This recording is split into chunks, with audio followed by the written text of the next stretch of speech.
حضرات السلام علیکم. آج ہم موجود ہیں امان عباس صاحب کے ساتھ، جو کہ صحافت اخبار کے حوالے سے امت مسلمہ کی تقریباً 30 سال سے خدمت انجام دے رہے ہیں. ابھی چند روز پہلے ایک خبر صحافت اخبار میں شائع ہوئی کہ ممبئی میں ہونے والے اجلاس شیعہ علماء اسمبلی کے بینر تلے اجلاس کیا گیا تھا لیکن وہ پوری طرح سے فلاپ ثابت ہوا. ہم جانیں گے کیا وجہ ہے کہ یہ اجلاس کیوں کیا گیا تھا، اس کا حقیقت کیا تھی، کیونکہ یہ صحافت اخبار میں خبر چھپی تھی. اکثر ہمارا یوتھ نوجوان ہماری قوم ملت کے اردو سے ناواقف ہیں اور یہ حقیقت بھی ہے.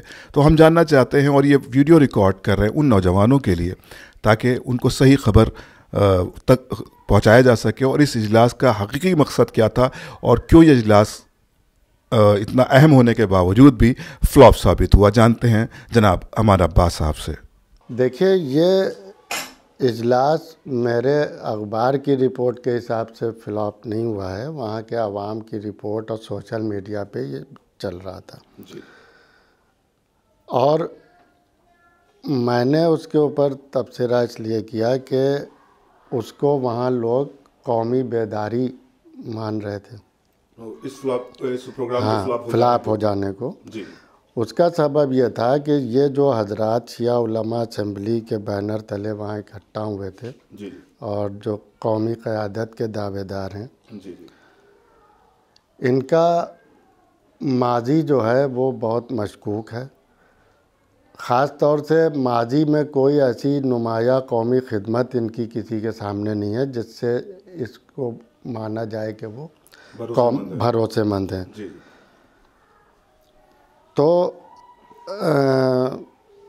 اس لیے لوگوں کی نظر اس پہ تھی. جی. تو جب وہاں وہ قومی اجلاس ہوا تو وہاں میرے جو رپورٹس آئیں کہ لوگوں نے جو سوال بھی پوچھے جی. اسی تعلق سے، جی. جی. کہ جیسے مثال کے طور پہ کوئی سینئر عالم وہاں موجود نہیں تھا، اچھا. تو اس پہ ان کا نہایتی مضحکہ خیز جواب تھا کہ ان کے موبائل نمبر ان کے پاس بعض کے نہیں تھے. اچھا. اب ظاہری ہے کہ اس میں بمبئی کے عالم فیاض باقر صاحب موجود ہیں، اور اگر ان کے پاس احمد علی عابدی صاحب کا نمبر نہیں ہے جی. جی. تو اتنی لا علمی کے بعد یا اتنے لا علم حضرات قوم کی قیادت کیسے کریں گے؟ یہ تو پہلی نظر میں دیکھنے والا. امن بھائی، میں تھوڑا سا روکتے ہوئے ایک اہم سوال کیونکہ اسی سے متعلق ہے، میں جاننا چاہوں گا کہ اس اجلاس کا اصل مقصد کیا تھا؟ دیکھیے، سامنے سے جو ان کا دعویٰ تھا، جی. آپ کسی کی نیت پہ شک نہیں کر سکتے، بے شک. لیکن تجزیے ایسے ہی ہوتے ہیں کہ جو آدمی ابھی دعویٰ کر رہا ہے قیادت کا یا آگے کام کرنے کا، اس نے پیچھے کیا کیا ہے. ایسا تو ہے نہیں کہ یہ حضرات بالکل نو وارد ہوئے ہیں قوم میں. جی. ایک عرصے سے یہ علمی خدمات جیسا کہ ہے ذاکری اور کوئی مان لیے درس و تدریس میں ہے، تو جڑے تو قوم پلیٹ فارم پہ تو ہیں ہی ہیں نا. جی. لیکن ابھی 3-4 سال سے جو ان لوگوں کے بیانات اور ایکٹیویٹیز کشمیر سے لے کے اور دہلی تلک نظر آئیں، وہ انتہائی مشکوک اور قوم کے حق میں جی. بہت ہی مضر ثابت ہونے والی تھیں. جی. جو جس طریقے کی بیانات، مذہبی بحثیں بھی ان لوگوں نے چھیڑیں، اس کا طریقہ کار بھی انتہائی فتنہ انگیز اور قوم میں اختلاف پھیلانے والا تھا. جی. دوسرے، جو ان کی وابستگی ہے جواد نقوی سے، پاکستانی عالم، وہ ان کو شک کے دائرے میں لا رہی تھی. جی. وہ لاہور میں بیٹھ کے ملت کے لیے نہ صرف فتنہ انگیز ثابت ہو رہا ہے. ہمارے وطن عزیز ہندوستان کے لیے بھی بہت وہ ہو رہے تھے. اور ایسا نہیں ہے، میں یہ کہہ رہا ہوں کہ اگر کوئی واقعی بات یہاں ہو رہی ہو اور آپ کے یہاں ویسی نہ ہو رہی ہو تب تو آپ اس کے کہنے کے حقدار ہیں.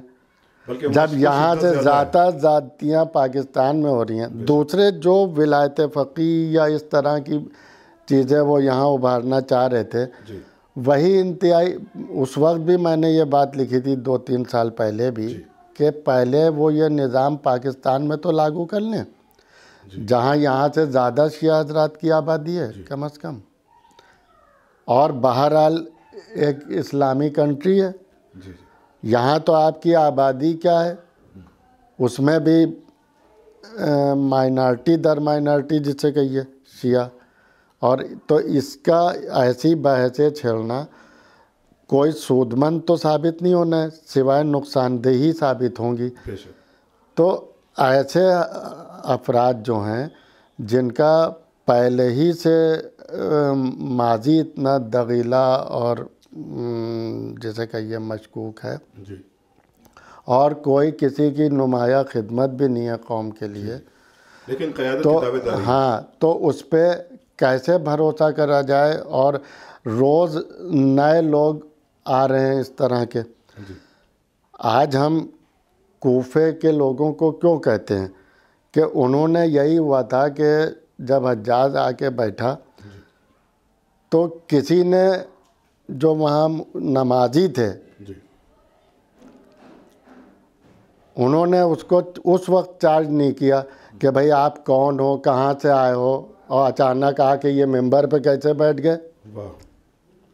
اس وقت اس کو تو اس وقت اگر قوم نے عافیت پسندی جو وہاں موجود تھے نمازی، اب ان سے زیادہ شریف و پرہیزگار آپ کسے کہہ سکتے ہیں، تو جب ان لوگوں کا یہ عمل تھا عافیت پسندی کی وجہ سے خالی کہ انہوں نے ایک آدمی کو، اس وقت اس کا ظلم اور کوئی شناختی ظاہر نہیں ہوئی تھی، لیکن صرف وہ قیادت کے ممبر پہ آ کے بیٹھ گیا تھا.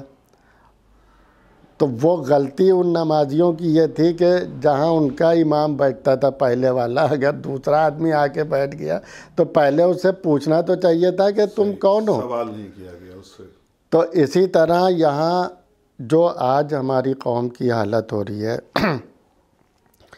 اس کے لیے بیسکلی تو دیکھیے عوام ہی ذمہ دار ہیں، لیکن ہوتا یہی ہے کہ جو پڑھا لکھا طبقہ ہے وہ بھی عافیت پسندی میں اس طریقے کے جو جگلر ہیں یا دجال صفت حضرات ہیں، بھلے ہی وہ لباس زہوتی میں آتے ہیں، ہاں اس میں بھی میں نے اس لیے کہا تھا کہ یہ ان لوگوں کے جو عمل ہے وہ جگلر ہی پہ بنیاد، جس کی اصل کہیں ہے نہیں. اب آپ دیکھیے انہی نے ایک شروعی میں یا ابھی بھی مجلس علماء، شیعہ علماء اسمبلی ہے اور ہندوستان، نہ اس کا کوئی عطا ہے نہ پتہ ہے آج کی ڈیٹ تلک کہ اس کا دفتر کہاں ہے کیا. اچھا اس میں کون سے لوگ ہیں جو بہت زیادہ ایکٹیو ہیں جنہوں نے بنا رکھا ہے؟ کوئی تو نام سر فہرست ہوگا بھائی. نام یہی 4-5 سامنے ہیں. فیاض باقر صاحب ہیں، اختر عباس جون ہیں، یہ قاضی عسکری صاحب ہیں، اور باقی فہرست تو ممبران کی ایک 450-500 لوگوں کی دیتے ہیں لوگ، لیکن 24 علماء اس میں، مولانا جلال ہے، جابر جوراسی ہیں، مولانا صفی حیدر صاحب ہیں، یہ سب لوگ اس میں ہیں. حسین مہدی حسینی صاحب کا نام سر فہرست ہے. ان سے آپ دریافت کریے، وہ کہتے ہیں بھیا میں نہ کبھی گیا ان کے جلسے میں اور نہ میرے کو اس میں ایکسیپٹنس ہے. علماء کے بھی آپ نے نام تو اب آپ بتائیے جگلری نہیں کہی جائے. ہاں بھائی نمبر آپ دیکھیے، میرا موبائل بیٹا اٹھانا وہاں سے، ابھی ہم اس کو بھی دکھا دیں گے. ہاں دکھا دیے گا کہ جو انہی کی وہ ہے، اس میں 24 علماء کی جو پہلا نام ان کا ہے، اور پہلے ہی آدمی انکار کر رہا ہے، اور وہ وہیں بمبئی میں اس کے شہر میں پروگرام ہو رہا ہے، وہ آتا بھی نہیں ہے اس میں. آپ سوچ لیے بھئی اگر کوئی سر فہرست کسی کا نام ہوگا پروگرام میں اور وہ بیٹھ پر اور وہ نہ شامل ہو تو اس بات سے تو ان کا پروف ملتا ہے کہ ان کو ساری چیزوں کی خبر ہے، اس لیے بالکل ساری ہے. جیسا کہ آپ نے جو رپورٹ ہے وہ بتاتی ہے کہ لاہور سے یہ نیٹ ورک پوری طرح سے یہاں پر انڈیا میں کام کر رہا ہے، ان کی کیا چیزیں ہیں، اور خاص طور سے یہ یوتھ کو نشانہ بناتے ہیں، کیونکہ میرا مقصد بھی ہے کیونکہ اردو اخبار سے یہ خبر آئی اور جو کہ ہماری ملت کے لیے بہت اہم خبر ہے، تو یوتھ تک یہ میسج پہنچ جائے. تو اس میں نے یہ بھی پڑھا کہ آپ نے بتایا کہ یہ تار جو جڑے ہوئے ہیں، جو انسٹرکشنز ہیں جو ان کو جس پر یہ عمل کرتے ہیں، وہ کہیں نہ کہیں پاکستان لاہور سے جڑے ہوئے ہیں. دیکھیے میں تو جیسا آپ نے کہا کہ 30 سال سے میرا اخبار ہے، اور روز اول سے ہمارا جی ہے، کیوں نہیں ہو تو کاغذ یہاں جگلری تھوڑی ہو رہی ہو تو کاغذ پہ چھپ رہا ہے، روز آ رہا ہے. تو میرا سوال صرف قیادت سے یہی رہتا ہے کہ تو ادھر ادھر کی نہ بات کر، یہ بتا کہ قافلہ کیوں لٹا. تو ہماری نظر وہاں پہ تو رہتی ہے، لیکن چونکہ عوام کو ان لوگوں نے گروہوں میں بانٹ دیا ہے، اور اب وہ اس حد پہ پہنچ گئے ہیں کہ ان کا وہ علامہ کا شعر کا مصرع ہے نا کہ احساس ضیاء بھی جاتا رہا، کہ انہیں بھی یہی نہیں معلوم کہ اب ہمارا نقصان کیا ہو رہا ہے، لوٹ کیا رہا ہے. اس کا احساس بھی ہاں بے حسی کا ہو گیا ہے، اس کا یہ لوگ فائدہ اٹھا رہے ہیں. تو لیکن پھر بھی میں نے جو ان حضرات کے خلاف پہلے بھی لکھا تھا، اور ابھی بھی پھر یہ ہوا کہ اب یہ قائد کی شکل میں سامنے آ رہے ہیں. تو اب اس سے تو ظاہر ہے کہ جو مشترکہ طور پہ پوری قوم کو نقصان ہوگا تو میں بھی تو اسی قوم کا ایک فرد ہوں، تو وہ مجھے بھی ہوگا. تو میں نے اگر یہ کہیے کہ کون کہے کہ چاہتا ہوں تجھے، یہ تو اپنے کو چاہتا ہوں میں کہ نقصان میرا بھی ہوگا. تو میں اپنے دفاع میں ہی آیا سامنے کہ بھیا تم نوجوانوں کو گمراہ کر رہے ہو، اور کسی بھی اس سے اچھا ایک وہ عمر ایسی ہوتی ہے کہ آدمی، خاص طور سے جب آدمی ابا قبا میں آ رہا ہے تو عالم کے بھیس میں آ رہا ہے، تو اس سے بہت آسانی سے آدمی گمراہ ہو جاتا ہے.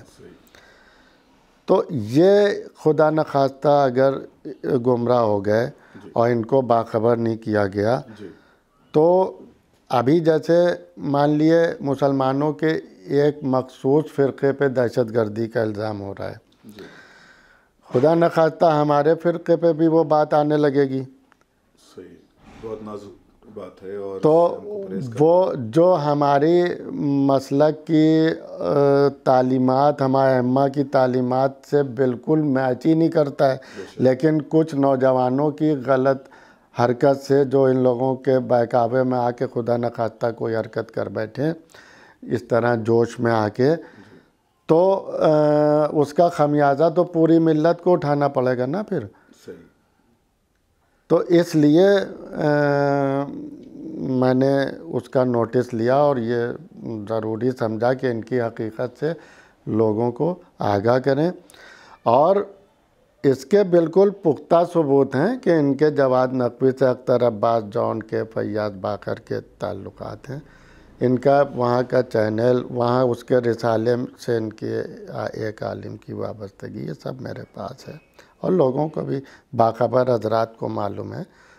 تو ورنہ بھائی ٹھیک ہے آپ اختلافات پھیلا رہے ہو، جناب مختار کو لے کے، جناب آدم کو لے کے، اب اور دسیوں چیزیں، جناب عبداللہ نے جعفر کو لے کے، تو لیکن اس کے لیے بھیا دیگر علماء حضرات ہیں وہ اس کا جواب دیں. لیکن ان کا طریقہ کار تو غلطی ہے نا بھائی. اگر آپ کو کوئی نئی تحقیق سامنے آئی ہے اور آپ کے اوپر کچھ نئے گوشے تاریخ اسلام کے روشن ہو رہے ہیں، تو آپ پہلے ان کو اپنے مراجع کرام اور جو بزرگ علماء ہیں ان کے سامنے بیٹھ کے طے کرا لو نا. بعض ہمارے کے یہاں علمی تحقیقی چیزیں ایسی ہیں جس پہ علماء کے درمیان اختلاف ہے، لیکن آج سے نہیں، روز اول سے ہے، لیکن اس کو کبھی عوام کے درمیان وہ حضرات نہیں لاتے. لہذا ہماری قوم میں کوئی اس کا فتنہ نہیں تھا۔ اب یہ لوگ علمی بحث تھی، ہاں ایک علمی بحث ہے، وہ علماء ہی کے درمیان محدود رہتی ہے، عوام کے درمیان وہ لاتے ہی نہیں ہے، کیونکہ عوام کا اس سے وابستہ نہیں، اور نہ عوام کی علمی سطح اور فکری سطح ہر آدمی کی اتنی بلند ہوتی ہے کہ وہ اس فرق کو سمجھ سکے۔ بھئی ایک چیز اگر ایم اے میں پڑھانے کے لائق ہے، آپ اس کو 5ویں کلاس کے بچے کو پڑھاؤ گے تو اس کا کوئی نتیجہ تو آئے گا نہیں۔ تو عالم کا تو یہی عمل ہوتا ہے کہ سامنے والے کی سطح دیکھ کے گفتگو کریں۔ تو آپ اگر مان لیے جناب آدمی کا مسئلہ لیے کہ آپ کہہ رہے ہو کہ شیعہ علماء قرآن کے خلاف ڈٹے ہوئے ہیں، تو بھیا پہلے یہ مراجع کرام سے طے کرا لو نا، اس کا فیصلہ عوام کریں گے یا تم جو اپنے طلباء کا ذہن گندہ کر رہے ہو؟ اچھا پھر دوسری بات یہ آتی ہے کہ قول و فعل میں ان کے اتنا تضاد ہے۔ آج آپ تو یہ باتیں کر رہے ہو، میں نے ایک بار ندوے کے کورس میں کتاب چلتی ہے، اس میں بھی ایسی باتیں تھیں، تو اس کو لے کے بھی میں نے 15-16 قسطیں لکھی تھیں کہ ایک طرف تو تم اتحاد کی بات کرتے ہو، دوسری طرف تم اپنے بچوں کو یہ تعلیم دے رہے ہو کہ جس میں مسلمانوں ہی کے دوسرے فرقوں کو کافر کہہ رہے ہو، شیعہ اور بریلی اور صوفی کو، اور مسلم پرسنل لا کے بینر کے تحت بیٹھ کے اتحاد کے گیت گا رہے ہو، تو یہ کس کو بیوقوف بنا رہے ہو؟ اچھا پھر تم اپنے کے یہاں یہ زہریلی تعلیم دے رہے ہو اور شیشو مندر کو کے اوپر تنقید کرو گے، تو یہ ان علماء حضرات کا دوہرا کردار جو ہے، اسی سے ہماری ملت کو بہت نقصان پہنچا ہے، اور یہی یہ پستی کا بھی سبب ہے، اور جو یہ سیاسی حالات اس وقت نظر آ رہے ہیں، اس مسلمانوں کے دشمنی کا جو حال یا رونا رویا جا رہا ہے اور حقیقت بھی ہو رہی ہے، اس کا سبب یہی علماء سو کا دوہرا کردار ہے۔ ورنہ جو تنظیموں پہ اس کے لیے ذمہ دار ٹھہرائی جا رہی ہیں، وہ چاہے RSS ہو یا کوئی بھی ہو اس کی ذیلی تنظیمیں، یہ تو 100 سال سے ہیں، تو یہ صورتحال کبھی کیوں نہیں ہو گئی؟ امان بھائی میں آپ سے یہ بھی جاننا چاہوں گا، کیونکہ مکمل گفتگو آپ نے وضاحت کے ساتھ کر دی ہے، اور میں یہ چاہتا ہوں کہ جو اتحاد بین المومنین ہے، جو ایک طبقہ ہے یا کچھ لوگ ہیں جو اختلافی باتیں کر کے، بلکہ اصلاح کے نام پر اختلافی باتیں کر کے قوم میں جو تفریقے پیدا کیے جا رہے ہیں، اس کو کس طرح سے دور کیا جائے تاکہ ہمارے جو یوتھ ہے وہ ان مسائل میں نہ پڑ کے آگے ترقیوں کی منزلیں حل کرے، اور جس طرح سے ازاں ہماری ایک ہوتی تھی پورے بر صغیر میں، ایک الگ ماحول رہا ہے ہمیشہ عزاداری کا، اس پہ بھی تنقیدیں ہو رہی ہیں، تو ان سب سے قوم کو کیسے محفوظ رکھا جا سکتا ہے؟ دیکھیے اس وقت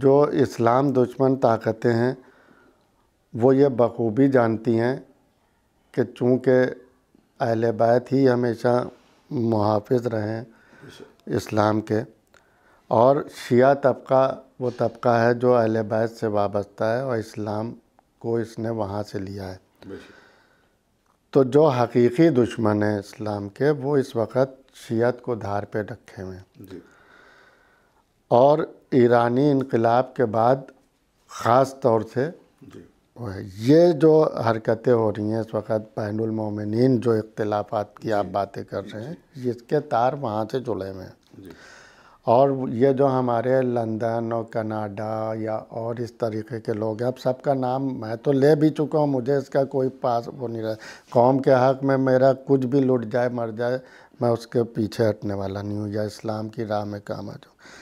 اب وہ چہرے سب کو معلوم ہے، پھر قوم آمادہ ہوگی پھر ہم کھول کے رکھیں گے اور وتھ پروف رکھیں گے، ایسا نہیں ہے۔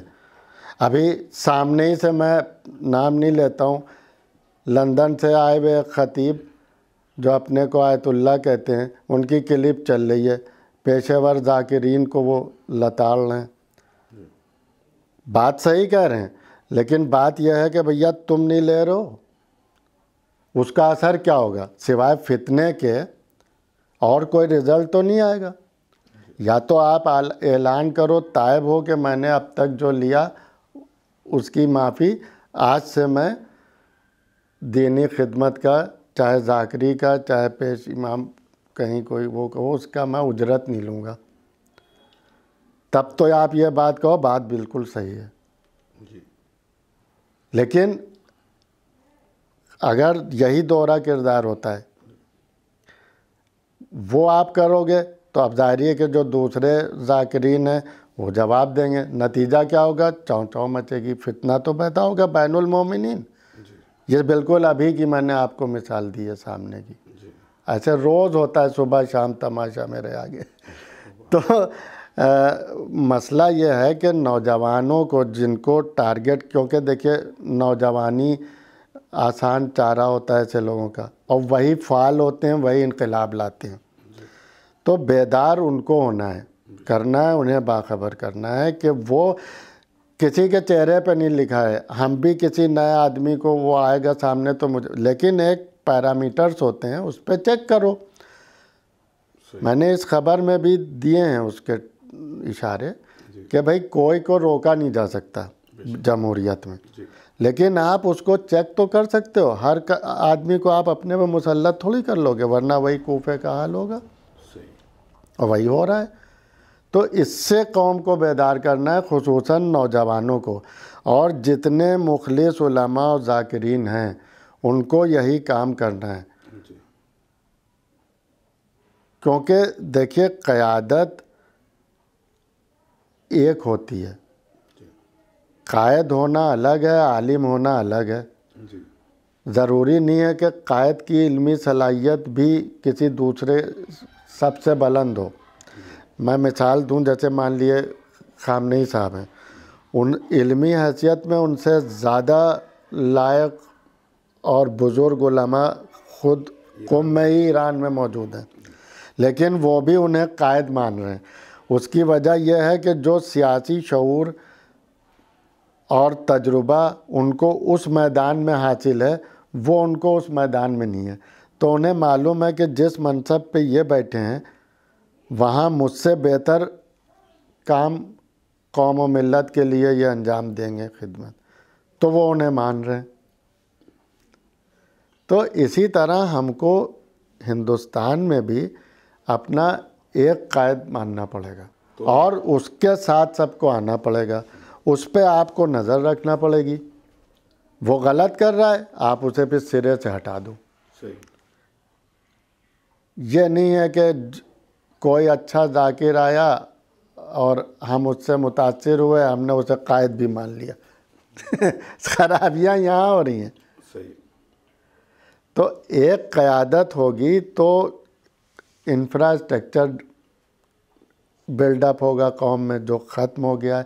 آپ دیکھیے اسی طرح ہو رہا ہے کہ جس عالم کی ذاکری چل رہی ہے وہ اپنے ادارے بنا رہا ہے، یا جو کہ جس قومی ادارے پہ بیٹھا ہے وہ اسے ختم کرے دے رہا ہے، ذاتی بنائے لے رہا ہے. تو ایک یہ ساری خرابیاں اس ایک خرابی سے پیدا ہوئی ہے. تو قوم کو سب سے پہلے خاص طور سے نوجوانوں کو بیدار کرنا ہوگا کہ جو بھی آ رہا ہے، ہم نے اس میں لکھا ہے کہ مولانا کلب جواز سمیت جتنے قیادت کے دعوے دار ہیں سب کو ایک پلیٹ فارم پہ لے آؤ اور ان سے پوچھ لو، کہ پوچھے آدمی، ایک ٹیم محاسبہ کمیٹی بناؤ، وہ ان سے پوچھے کہ بھئی ابھی تلک آپ کو قوم نے کیا دیا اور آپ نے قوم کے لیے کیا کیا. جس کی سب سے بہتر خدمات نکل کے آ جائیں اسے قائد مان لو وہیں پہ، پھر سب مل کے خلوص نیت سے اس کے ساتھ ہو جاؤ. اس پہ نظر رکھو، جو محاسبہ کمیٹی ہے اس پہ نظر رکھے. ایک سسٹم تو ڈیولپ ہو. وہ غلط ہو آپ اسے ہٹا دو، دوسرے کو لے آؤ. لیکن یہ طریقہ تھوڑی ہے کہ بھات بھات کے لوگ آ رہے ہیں اور سب اپنے ایجنڈے لا رہے ہیں اور ٹھگ کے کنارے ہوئے جا رہے ہیں. نتیجہ یہ ہو رہا ہے قوم اور پستی میں، اور بھائی نوش تو ایک ہی چیز رہی ہے، قوم. بہت اچھی گفتگو رہی آپ کے ساتھ امان بھائی، اور ابھی بات کو ہم فی الحال یہیں پہ روکتے ہیں. جیسا کہ حاضرین آپ نے دیکھا کہ بڑے تلخ لہجے میں جناب امان عباس صاحب نے حقیقت باتیں کی. ظاہر ہے کہ سچ تھوڑا کڑوا ہوتا ہے اور آپ نے بڑی صاف گوئی کے ساتھ سارے معاملات پر روشنی ڈالی, اور ہم یوتھ سے کہیں گے کہ یقیناً ان باتوں پر جو کہ امان عباس صاحب نے بحیثیت صحافی قوم کا درد جو آپ کے سامنے بیان کیا اس پہ غور کریں, اور انشاءاللہ پھر آپ سے کسی نئے ٹاپک کے ساتھ ملاقات ہوگی. جب تک کے لیے دیے اجازت, خدا حافظ والسلام.